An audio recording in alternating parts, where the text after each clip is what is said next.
السلام عليكم ورحمة الله وبركاته.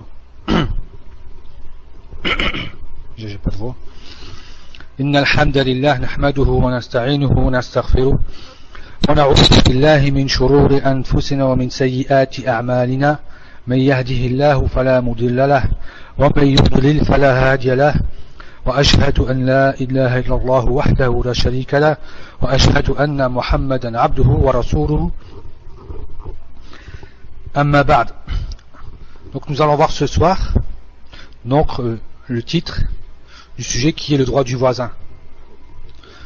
On demande à Allah subhanahu wa ta'ala qui va nous faciliter dans cette soirée, pas comme dans la soirée de la dernière fois. Donc Cheikh dit, Hafzullah, donc bien sûr là c'est une cassette, donc c'est une traduction d'une audio qui a été faite, donc d'un audio qui a été fait par Cheikh Ali Razi At-Tuwajri, Hafzullah Azza wa Jal, docteur à l'université islamique de Médine.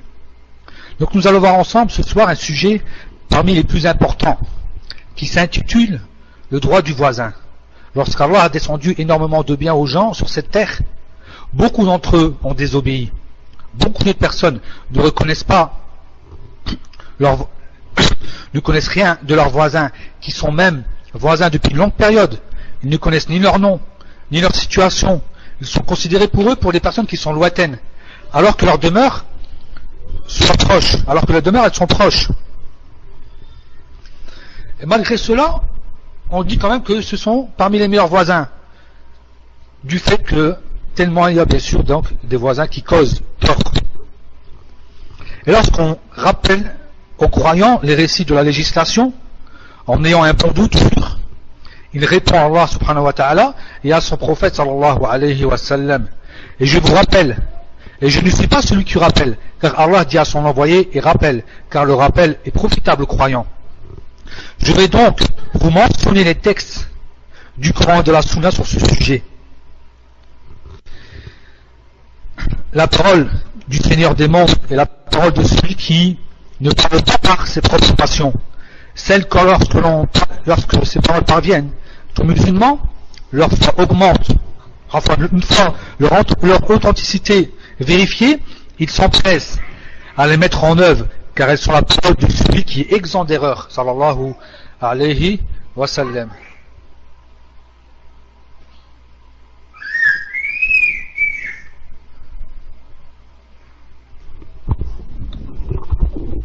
Donc on va voir en premier lieu la définition du mot voisin et comment il est délimité, comment le voisinage est délimité. Ensuite, les catégories de voisins, et après tout cela, on citera des textes du Coran, de la Sunna, en ajoutant des exemples de nos pieux prédécesseurs, commençant par les compagnons, puis ceux qui les suivent dans ce droit qui est illustre, et on verra par la suite le comportement à adopter envers le voisin et autres. Donc le voisin, que signifie le voisin? Donc ce voisin signifie... Donc que signifie le voisin lorsqu'on rencontre des textes qui nous exhortent à l'honorer et à garder des liens avec lui? En arabe, le mot voisin est en définitive celui qui vit avec, sa'kinuhu. Et on l'emploie aussi pour celui qui vit près de toi, l'étranger, l'associé dans le commerce, celui qui a partagé donc sa demeure avec toi maintenant, ou une terre, une parcelle de terre, et on le considère aussi pour l'époux ou l'épouse qui vit avec toi, et autres encore. Donc on voit que la définition elle est large. Et en islam, le voisin est celui qui a sa résidence collée à la tienne ou rapprochée. Comme l'a dit Cheikh Ibn Uthaymin rahmatullah alayhi dans son explication de Riyad Salihin. Et d'autres disent que c'est celui qui est proche de toi dans la législation, qu'il soit musulman, mécréant, pieux, pervers, ami ou ennemi, bienfaisant ou malfaisant, profitable ou nuisible, proche ou étranger, de la même origine ou d'une autre origine, on les appelle tous voisins. Et le voisin donc est celui qui vit près de chez toi. Les savants ont divergé lorsqu'ils ont situé le voisin. Jusqu'où limiter le voisinage afin d'honorer les droits. Donc l'importance de ce sujet, c'est de savoir qui donc mérite ce droit. Ibn Hajar al-Asqalani, rahmatullah alayhi, dit dans son Sharh Fath al-Bari, dans le Sharh de Sahih al-Bukhari Fath al-Bari, il dit il y a divergence sur la délimitation du voisinage. Et Ali radiallahu anhu dit celui qui entend l'appel à la prière est un voisin. Et on dit celui qui prie donc le soap et avec toi est un voisin. Donc lorsqu'il a dit celui qui entend l'appel à la prière est un voisin, donc Cheikh Ali Tuiji a expliqué que c'est celui qui entend ton appel. Si maintenant tu venais de chez toi à faire l'adhan et que tous ceux qui entendaient ton adhan sont tes voisins. Et Aïcha radiallahu anha dit que le voisin c'est 40 maisons de tout horizon. 40 maisons de tout horizon. Et l'Aouzaï dit la même chose. L'imam al-Bukhari aussi cite exactement la même chose de la part de Hassan al-Basri rahmatullah alayhim jami'an. Et l'imam al-Tabarani rapporte avec une chaîne de transmission qui est faible où Ka'b ibn Malik rapporte du prophète sallallahu alayhi wa sallam, n'est-ce pas que pour 40 maisons se trouve le voisin. Ibn Wahb rapporte de Yunus qui rapporte d'Ibn Shihab 40 maisons à droite, à gauche, derrière et devant. Et Ibn Uthaymin dit rahimahullah, il y a quelques textes, donc il y a dans quelques textes qui prouvent que le voisin se délimite sur 40 maisons de tout horizon. Et il n'y a pas de doute que le voisin dont sa demeure est collée à la tienne est un voisin. Et ceux qui sont derrière lui, si maintenant les récits sont véridiques, qu'ils proviennent du prophète sallallahu alayhi wa sallam, la vérité est donc ce qui nous est parvenu. Sinon, on revient dans ce sujet à la coutume. On revient dans ce sujet au urf, à la coutume. Donc ceux qui considèrent les gens, c'est-à-dire comment considérer les gens bien sûr comme voisins. Si les gens considèrent que tel ou tel est un voisin, donc c'est un voisin dans la coutume. Et cette parole est celle qui est retenue et véridique sur le sujet du voisinage. Elle est délimitée par la coutume. Cheikh l'Islam Taymiyya rahmatullah alayhi rapporte dans le Majmou' al-Fatawa, tome 31, page 9, lorsqu'on le questionna sur le legs et le don pour la cause d'Allah au voisin, il répondit celui qui lègue ou donne et ne connaît pas ce que signifie le voisin, ni par le prononcé, ni par le fait de savoir ce que veut dire, ni par le prononcé, ni par la coutume, il revient donc à l'appellation juridique qui est 40 maisons de tout horizon, de part de ce qu'il a été rapporté par le prophète sallallahu alayhi wa sallam. Les voisins sont donc 40 ici et là. Par celui qui détient mon âme entre ses mains, n'entre pas au paradis celui qui ne protège pas son voisin de son propre mal. Par rapport bien sûr au hadith qui est faible. Et après Cheikh dit Allahu a'lam, donc sa parole est terminée. Donc on voit que Cheikh Ibn Taymiyya rahmatullah alayhi, il a commencé par citer la coutume. Ou sinon, si les gens ne connaissent pas donc cette coutume, il revient donc à 40 maisons par rapport au hadith qui est faible. Et il est mentionné aussi dans Adab al-Mufrad, avec une chaîne de transmission qui est bonne, où Hassan al-Basri fut questionné sur le voisin et dit 40 maisons devant lui, 40 derrière lui, 40 à sa droite et 40 à sa gauche. Il en résulte de la parole des savants que le voisin est celui qui est collé à toi, et celui qui est proche. Et si les gens ont une coutume à ce sujet, si cette coutume n'est pas comme et que les gens sont en ondes différentes, donc la coutume, imaginez-vous en Asie, ne sera peut-être pas la même qu'en Afrique par exemple, donc qu'il y a une requête, il y a une demande à ce sujet, c'est donc 40 maisons de toutes, donc c'est donc 40 maisons de tout horizon, et il est donc considéré comme ton voisin, et plus le voisin se rapproche, plus le droit sera appuyé et obligatoire. Il y a du son? De temps en temps, mettez un, barakallahu fikoum, pour qu'on soit sûr qu'il y a du son. Barakallahu fikoum. Combien de catégories de voisins existent-ils? Donc certains savants disent qu'il y a 3 types de voisins. Un qui possède un droit, un qui en possède 2, et le dernier en possède 3. Donc celui qui possède un droit, c'est le voisin mécréant, ou polythéiste. Il possède seulement le droit du voisinage. Et celui qui possède 2 droits, c'est le voisin musulman qui n'est pas des proches, c'est-à-dire de la famille. Il possède donc le droit du voisinage et celui de l'islam. Et le voisin qui possède trois droits, c'est le musulman qui fait partie des proches, c'est-à-dire de la famille. Il a donc le droit du voisinage, celui de l'islam et celui de la parenté. On rapporte d'un hadith rapporté par Al-Bazzar et Abu Shaykh avec une chaîne de transmission qui est faible, où Jabir radhiyallahu anhu rapporte que le prophète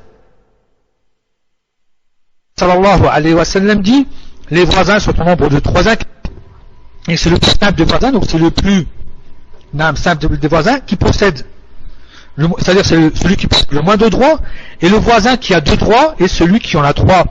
Donc celui qui a un droit, c'est celui du voisin qui n'est pas apparenté.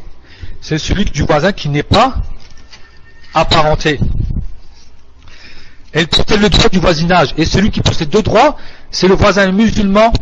Donc on a vu que celui qui n'était pas apparenté, c'est-à-dire qu'il n'est pas musulman et ni apparenté, celui qui a un droit. Et le voisin qui a 2 droits, c'est celui qui est musulman et il a 2 droits. Donc il a le droit de l'islam ainsi que celui du voisinage. Et celui qui en possède 3, c'est donc le voisin musulman apparenté. Il a aussi le droit de l'islam ainsi que, donc bien sûr, celui qui est proche, celui qui se rapproche, donc le fait d'être voisin. Mais ce hadith est faible. Et ce qui vient prouver que la faiblesse de ce hadith, c'est aussi un verset qui nous montre plus que 3 droits, plus que 3 types de voisins.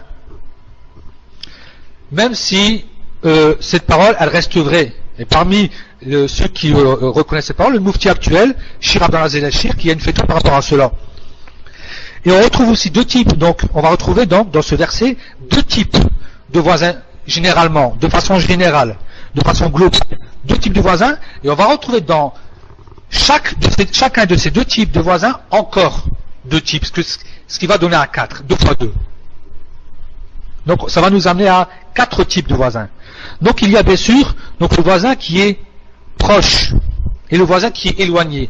Donc si on devait mettre grand 1, on mettrait le voisin proche et grand 2 le voisin éloigné. Voilà les deux grands titres par rapport au voisin. Et le voisin qui est proche, donc peut être musulman ou non. Donc voilà encore une fois 2 autres titres, 2 sous-titres. Donc si maintenant on mettait grand 1, on mettrait le voisin proche. Petit a, musulman. Petit 2, petit b, non musulman. Grand 2, le voisin éloigné. Petit a, musulman. Petit b, non musulman. Est-ce que quelqu'un peut l'écrire? Est-ce que quelqu'un peut l'écrire? Moi, Abdillah ou quelqu'un d'autre? Donc si vous pouvez mettre le grand 1, petit a, petit b, grand 2, petit a, petit b, afin que les gens connaissent, savent exactement les types de voisins et comment cela est séparé. Donc le voisin, comme on l'a dit, donc on voit que le voisin est divisé en celui qui est proche et celui qui est loin.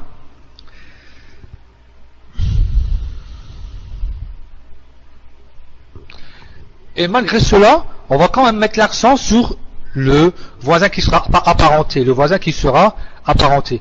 Je ne sais pas si vous avez écrit, mais moi en tout cas je vois rien. Peut-être que vous avez écrit, mais en tout cas là je vois rien pour l'instant. Donc on va mettre l'accent, donc grand 1, le voisin qui est proche, petit a,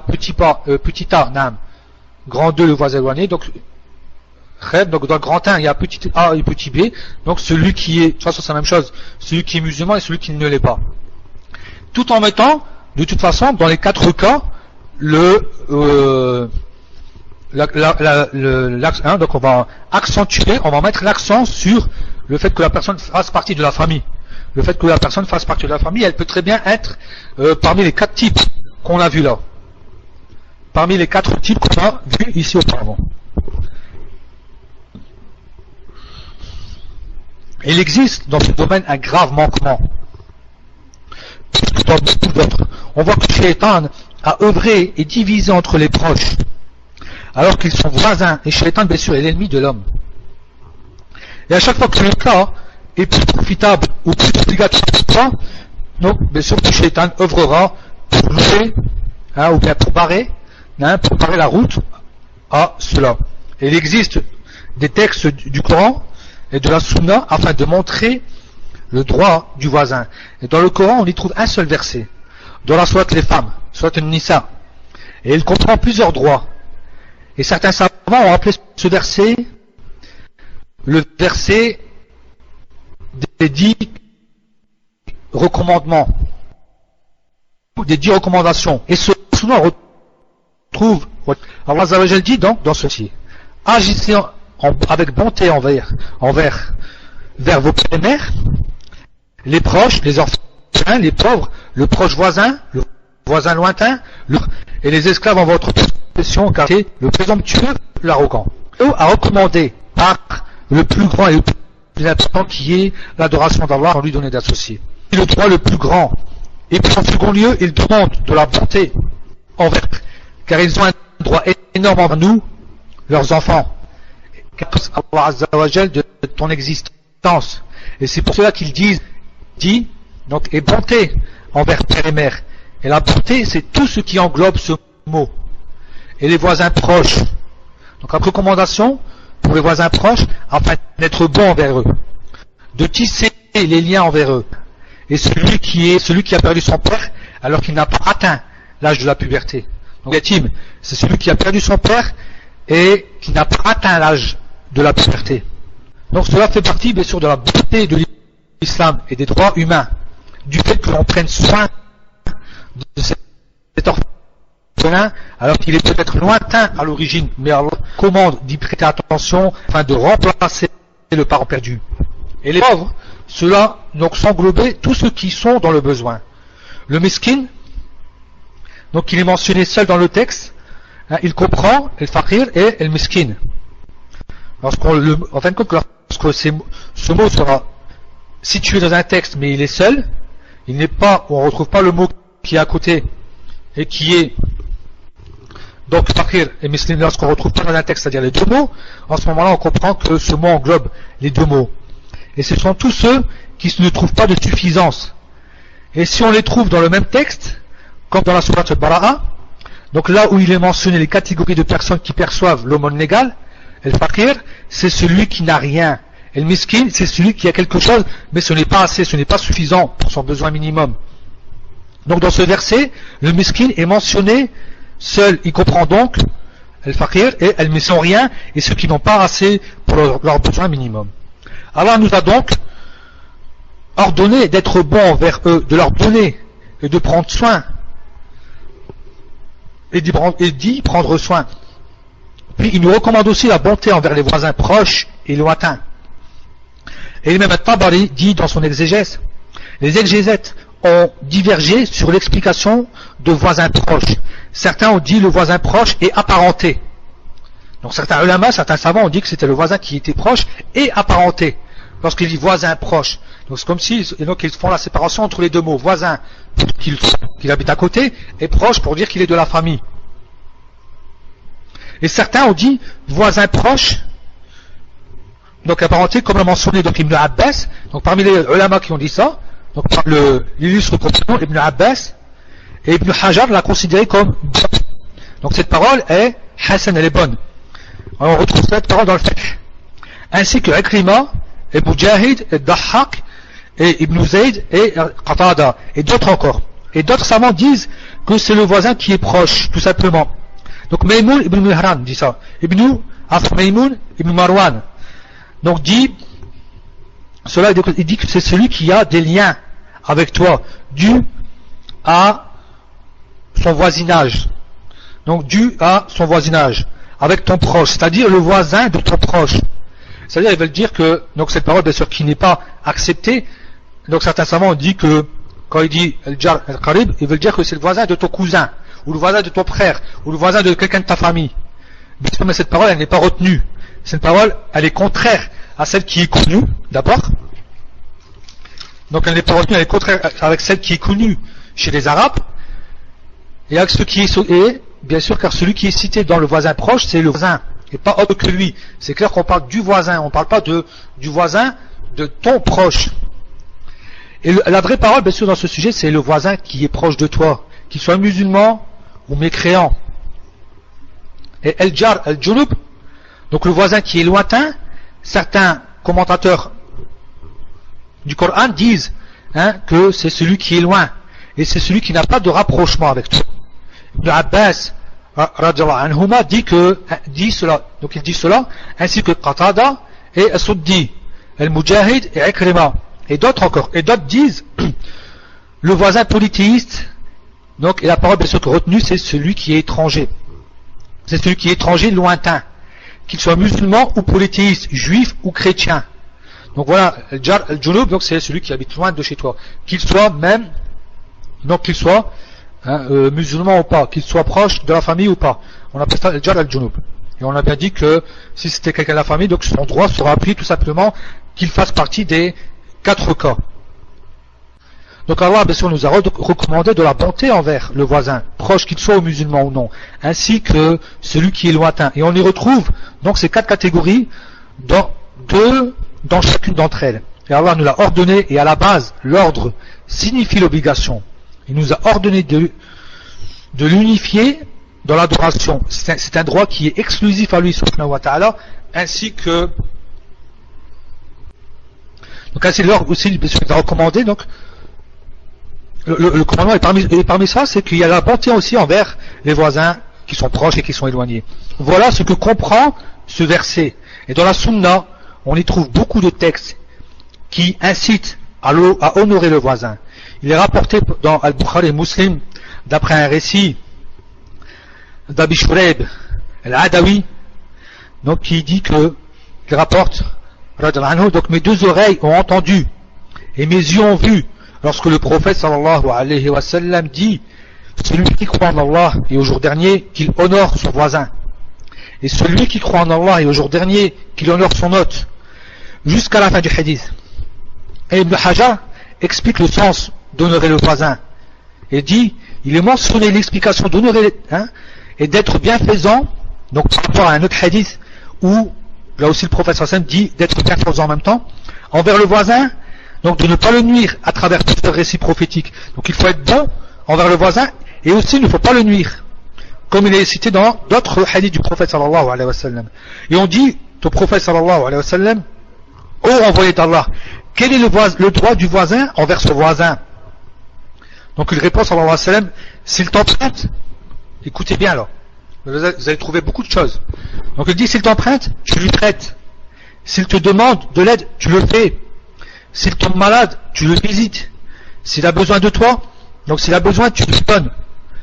Et s'il lui manque quelque chose, tu lui combles ce manque. S'il lui arrive une bonne nouvelle, tu le félicites. S'il l'afflige un malheur, tu lui fais tes condoléances. S'il meurt, tu suis son cortège. Ne construis pas au point où tu empêches l'air de le parvenir. Donc tu ne peux pas construire et que tu vas empêcher l'air d'arriver jusqu'à chez lui, sauf par sa permission, et ne le gêne pas par l'odeur de ta marmite sans que tu lui en aies donné. Et si tu achètes des fruits, offre-lui-en. Et si tu ne le fais pas, alors entre là en secret, et que ton enfant ne sorte pas avec ce fruit, afin de rendre jaloux le sien. Et Ibn Hajar dit, les mots du texte sont proches, et les expressions sont nombreuses, ce qui donne l'impression que ce récit prophétique a une origine. C'est-à-dire qu'il y a plusieurs variantes et versions dans ce hadith qui sont à l'origine faibles, mais simplement le fait qu'ils sont nombreux et qu'on retrouve beaucoup de, malgré les chaînes de transmission différentes et beaucoup de similitudes dans ces mots. Donc Ibn Hajar dit que cela, donc un grand savant du hadith dit que c'est une preuve que cette parole a une origine. Donc ces recommandations peuvent être pour certaines obligatoires, ou bien fard kifa'i, c'est-à-dire obligatoire pour certains de la communauté, et si certains de la communauté mettent en pratique cette obligation, donc ce ne sera pas l'autre partie de la communauté sera exemptée de cela, ou recommandée. Et cela donc selon les différents cas chez les personnes. Mais tout cela retourne bien sûr au bon comportement. Et qu'est-ce que ça récompense d'un jour et d'une nuit? Parce que le hadith qu'on a cité auparavant, lorsque j'ai dit jusqu'à la fin du hadith, qui n'a pas été terminé, où il dit jaizatuhu, donc c'est un jour et une nuit, c'est-à-dire Al-Khattabi dit qu'il le rende joyeux, qu'il le fasse rire et qu'il multiplie les bons actes par rapport à cela. Donc un jour et une nuit, C'est-à-dire que lorsque le voisin a le... Là, il parlait par rapport à Jazatuhu, lorsqu'il parlait du voisin, parce qu'on avait vu aussi l'hôte. L'hôte, c'est-à-dire si tu as un invité à ta maison, ton hôte, ton invité. Donc ton invité, il a un droit chez toi de 3 jours. Mais sachez que les 3 jours ne seront différents. C'est-à-dire le premier jour, en ce moment-là, là, oui, tu peux lui offrir les meilleures choses. Hein, tu vas vraiment donc faire maintenant des efforts. Il y aura vraiment un très bon repas. Il y aura beaucoup de fruits par exemple. Il y aura des gâteaux. Il y aura, et puis tu vas rester beaucoup avec eux. Le deuxième jour et le troisième jour, il va manger de ce que tu manges normalement. Et au bout de 3 jours, le mieux pour la personne, c'est de ne pas rester. Sauf si toi, tu lui donnes, bien sûr, l'autorisation. Donc, et les 2 autres jours, il lui présente ce qu'il a préparé. Tout simplement. Donc c'est ordinaire. Les 2 autres jours sont ordinaires. Le premier jour, il sera spécial. Et les 2 autres jours, ils vont rester ordinaires. Donc, et une fois arrivé au 3e jour, il a donc terminé son droit. Et au-dessus de cela, tout ce que tu lui présentes est une aumône. Donc, le jaiza, c'est le fait de lui présenter plus que ce qu'il a besoin. Donc, c'est bien sûr, il ajoute dans le fait de l'honorer. 1 jour et une nuit. Et les 2 autres jours, il lui présente ce qu'il a. Et au-dessus de 3 jours, donc c'est une sadaqa. Et il lui est interdit normalement de rester chez lui au-dessus de 3 jours pour ne pas le gêner. Pour ne pas le gêner. Comme il est cité dans le hadith, sauf si le propriétaire lui demande de rester.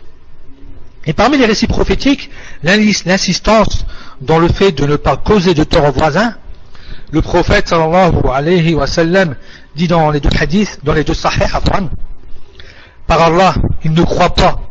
Par Allah, il ne croit pas. Par Allah, il ne croit pas. On dit, qui ont envoyé d'Allah? Celui qui ne protège pas son voisin de son propre mal.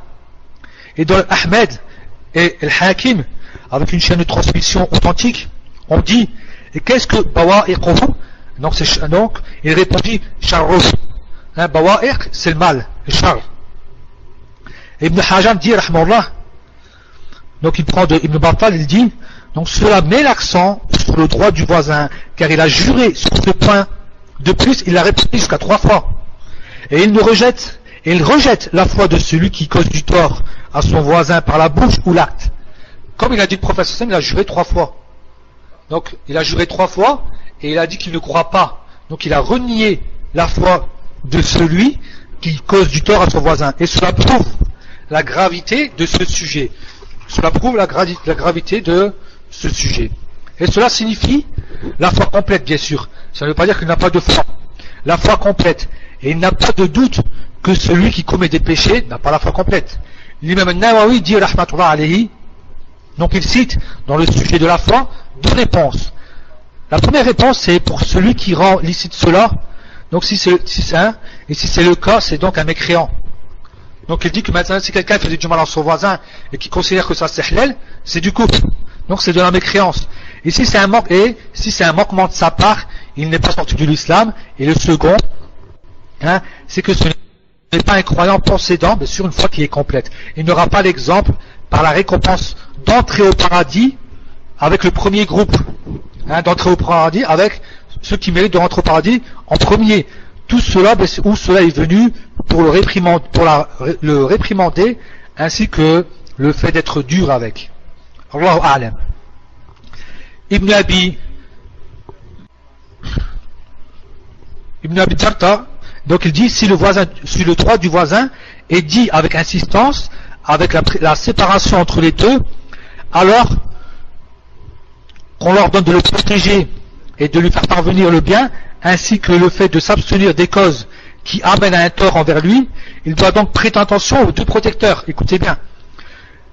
Donc qui protègent, parce que les 2 protecteurs, ce sont les anges qui le protègent, ceux dont il n'y a pas entre eux et toi de mur, ni de séparation, ni qui leur montrent donc pas de désobéissance à chaque temps, car ils sont heureux au moment de la bonne action et s'attristent au moment du péché. Il faut donc faire attention à cela en œuvrant plus et en restant assidus dans le fait de s'abstenir de commettre des péchés, car ces deux-là sont prioritaires sur beaucoup du voisin pour ce qui est du droit. Allah, donc intaha kalamu. Donc là il cite les anges, il cite maintenant les voisins, qui ont pourtant il y a une séparation entre nous et nos voisins. Alors que dire des anges qui sont en compagnie avec nous tout le temps? Donc leur compagnie ramène justement encore plus de droit à cela. Ce qui prouve l'obligation toujours d'honorer le voisin et l'interdiction de lui causer de tort, c'est le récit qui est dans Al-Bukhari Muslim, où Abu Huraira rapporte que le prophète sallallahu alayhi wa sallam dit: celui qui croit en Allah et au jour dernier, qu'il ne cause pas tort à son voisin. Et celui qui croit en Allah et au jour dernier, qu'il honore son hôte. Et celui qui croit en Allah au jour dernier, qu'il dise du bien ou qu'il se taise. Ô serviteur d'Allah, toi qui crois en Allah comme Seigneur, tu crois au jour dernier où tu seras stationné devant ton Seigneur, nu, incirconcis, comme le jour où ta mère t'a engendré, ne cause pas tort à ton voisin, quel que soit le tort. Abu Huraira rapporte aussi que le prophète sallallahu alayhi wa sallam a dit: n'entre pas au paradis celui qui ne protège pas son voisin par son propre mal. Et le hadith est rapporté par les mêmes musulmans. Fais attention à ce que cet acte ne soit pas ce qui t'empêche d'entrer au paradis. Et Abu Shurayh al-Khuza'i rapporte que le prophète sallallahu alayhi wa sallam dit: celui qui croit en Allah et au jour dernier, qu'il soit bienséant envers son voisin. Et cela comprend tout type de bienséance. L'insistance aussi d'offrir au voisin un moindre cadeau, car le cadeau fait naître. Donc le prophète sallallahu alayhi wa sallam dit: offrez-vous, vous vous aimerez, même si le cadeau n'est pas excessif, n'est pas cher, et il reste ancré en soi, il reste ancré en soi. Et le prophète sallallahu alayhi wa sallam dit, ou c'est le hadith rapporté par Abu Huraira: aux femmes que la voisine ne déteste pas d'offrir à sa voisine, ne fût-ce qu'une patte de mouton. Et Ibn Hajar dit: aux femmes musulmanes, donc c'est ciblé. Donc regardez là on fait appel aux femmes. Donc c'est ciblé, car ceux qui sont visés savent ce que cela veut dire. C'est-à-dire, ne déteste pas de donner à ta voisine quelque chose, même si ce que tu as donné n'est pas de façon générale profitable. Et il est possible que cela signifie l'interdiction d'une chose, et c'est l'obligation de son contraire. Donc c'est l'interdiction de ne pas offrir. Donc c'est lorsqu'on dit qu'il ne faut pas détester, donc on comprend qu'il faut aimer. On va comprendre, on comprend le contraire. Donc c'est le fait d'aimer obligatoirement ce qu'on va offrir. Et aussi on revient toujours par rapport à cette explication, on va voir justement cette explication par la suite, c'est-à-dire de s'entraider, de s'entraimer comme s'il disait, c'est comme s'il disait en vérité, donc, aimez-vous par le cadeau entre voisins. Cela touche donc le riche et le pauvre. Et cela amène à l'amour, même par une chose qui est simple. Alors que, si ce n'est qu'une chose dont ton voisin va profiter, c'est encore meilleur bien sûr. Et cela concerne aussi les hommes. Le Hafid dit, donc les femmes ont été spécifiées, ciblées, car elles sont le domaine de l'amour ou de la haine. Oui, elles sont donc souvent la cause de la haine dans la famille, ou si elles sont bien, ce qui vient après est bien, ce qui vient après c'est bien. Donc on sait que donc les histoires, souvent elles démarrent par les femmes. Donc s'il y a un bon voisinage, souvent aussi ça démarre aussi par les femmes. Elles sont plus rapides dans ce domaine, dans le fait de ramener un bien ou dans le fait de ramener un mal. Les femmes elles sont plus rapides dans ce domaine. Et donc il est plus rapide pour la femme d'obtenir cet amour ou cette haine. Et Sulaymani dit, cela peut aussi vouloir dire que celle-ci qui donne ne la déteste pas, ou le contraire, c'est-à-dire celle qui reçoit, et les deux sont bons. C'est-à-dire que celle qui donne ne déteste pas ce qu'elle a donné, même si c'est pas profitable. Ou on peut comprendre aussi par le hadith que celle qui a reçu cette chose, même si la chose n'est pas profitable, qu'elle ne déteste pas ce qu'elle a reçu. Donc c'est valable pour celle qui donne et pour celle qui reçoit. Et quel est des deux voisins celui qui mérite le plus le cadeau? Car on ne peut pas toujours donner à tout le monde, on ne peut pas donner à tous nos voisins des cadeaux, on manque de moyens. Donc donne-t-on à celui que l'on préfère. Dans la sunna, il est mentionné, où Aïcha donc rapporte que le prophète donc elle a dit, donc j'ai dit, ô envoyé d'Allah, j'ai deux voisins, auquel des deux j'offre? Il répondit, à celui qui a la porte la plus proche de la tienne. Souvent on se trompe à ce sujet, car le voisin le plus proche n'est peut-être pas de la famille, même si, puis la guidée du prophète sallallahu alayhi wa sallam, donc suis la guidée du prophète sallallahu alayhi wa sallam, puis le voisin se rapproche. Donc plus le voisin se rapproche, plus son droit est important. Ça, on sera capable du fait qu'on n'a pas compris, on sera capable de traverser donc un, deux ou trois pâtés de maison pour donner à celui qui vit dans la même ville que nous, en Algérie ou au Maroc ou ailleurs, donc un plat chaud maintenant, alors qu'on a peut-être traversé 15, 20, 25 voisins, non. Du fait que, et on voit que le prophète sallallahu alayhi wa sallam a ordonné de donner aux plus proches. A ordonné de donner aux plus proches. Et aussi, il faut que tu aimes pour ton voisin ce que tu aimes pour toi-même. Et chacun d'entre nous aime pour toujours. Donc ce que tu aimes pour toi-même, tu l'aimes pour toujours. Donc que ce soit, donc tu vas toute ta vie, tu aimes le bien pour toi-même, toute ta vie, à tout moment. Donc il faut que tu aies la même impression pour ton voisin. Il faut que tu ressentes la même chose pour ton voisin. Et Anas ibn Malik rapporte que le prophète sallallahu alayhi wa sallam a dit: par celui qui détient mon âme entre ses mains, personne d'entre vous ne sera véritablement croyant jusqu'à ce qu'il aime pour son frère, ou il dit pour son voisin dans une variante, ce qu'il aime pour lui-même. Donc il a dit son frère ou, donc il y a c'est pas une variante mais plutôt un doute du rawi, du rapporteur, par son voisin ce qu'il aime pour lui-même. Et tu aimes pour ton voisin, donc tu aimes pour ton voisin et ce que tu as comme bien. Certes, ne le fait que les cœurs qui sont bien sûr saints de tromperie, de vice, de haine et de jalousie. Donc des cœurs dont Allah a facilité, des cœurs miséricordieux, saints. Et celui qui possède cela, possède donc beaucoup de biens. Les meilleurs voisins auprès d'Allah sont les meilleurs avec leurs voisins. Et c'est un hadith qui est rapporté par Tirmidhi et Abu Daoud, l'imam al-Bukhari dans Adab al-Mufrad, al-Hakim dans al-Mustadrak, et il est authentifié par l'imam al-Albani, où Abdullah ibn Omar rapporte, radiyallahu anhu wa an abihi, il dit: les meilleurs des compagnons auprès d'Allah sont les meilleurs envers leurs compagnons, et les meilleurs voisins auprès d'Allah sont les meilleurs voisins envers leurs voisins. Sont les meilleurs envers leurs voisins. Donc celui qui va voyager avec toi, qui sera ton compagnon, maintenant dans le travail, dans les études, donc s'il est meilleur, celui avec qui tu restes là. Et ton voisin, c'est la même chose.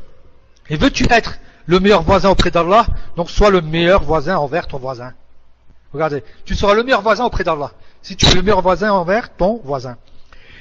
Et il est interdit aux musulmans aussi de dormir rassasié alors que son voisin a faim. Et c'est un hadith qui est rapporté par l'imam al-Bukhari dans Adab al-Mufrad, où Ibn Zubayr rapporte: j'ai entendu le prophète sallallahu alayhi wa sallam dire: ce n'est pas le croyant qui est rassasié alors que son voisin a faim. Il l'associe de ses biens, dans ses biens, sa nourriture.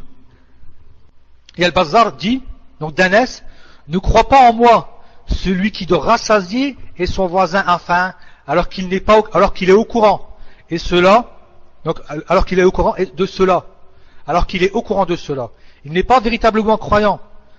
Il ne croit pas au prophète sallallahu alayhi wa sallam comme il se doit. Celui qui doit rassasier et son voisin se retourne à cause de sa faim. Donc il se retourne dans son lit.